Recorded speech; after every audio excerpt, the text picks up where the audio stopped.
سعودی عرب میں حج اور عمرہ قوانین بڑے واضح ہیں اور ان پر عمل کرنا سعودی شہریوں اور وہاں مقیم غیر ملکیوں کے لیے یکساں لازم ہے۔ قوانین کی خلاف ورزی کرنے والوں کے خلاف سخت تادیبی کارروائی کی جاتی ہے۔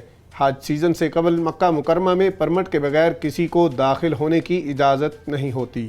جوازات کے مطابق حج خلاف ورزی پر ڈیپورٹ ہونے والوں کو عام طور پر 10 برس کے لیے بلیک لسٹ کیا جاتا ہے۔ اس مدت کے بعد وہ حج یا عمرہ ویزے پر مملکت آ سکتے ہیں۔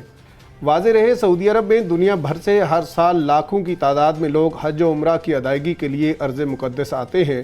ایسے افراد جو بیرون ملک سے حج پر آتے ہیں ان کو خصوصی حج ویزا جاری کیا جاتا ہے، جس کے لیے باقاعدہ منظم انداز میں پروگرام مرتب کیے جاتے ہیں۔ سعودی وزارت حج و عمرہ کے قانون کے مطابق مملکت میں رہنے والے اور سعودی شہریوں کو حج قوانین کی پابندی کرنا لازمی ہے۔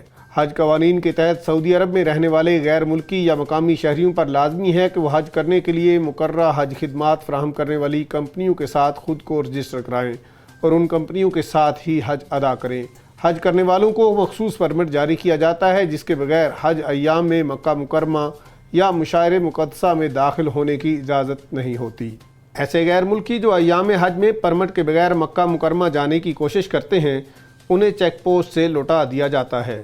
اس کے باوجود وہ افراد جو کسی طرح غیر قانونی ذریعہ استعمال کرتے ہوئے ایام حج میں مشاعر مقدسہ پہنچ جاتے ہیں اور اس دوران تفتیشی ٹیم سے ان کا سامنا ہو جائے تو ان کے فنگر پرنٹ لے کر انہیں چھوڑ دیا جاتا ہے۔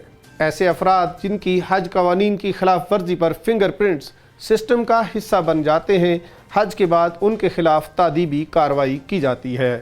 اس خبر اور دیگر خبروں کی تفصیل جاننے کے لیے وزٹ کیجیے ہماری ویب سائٹ urdunews.com۔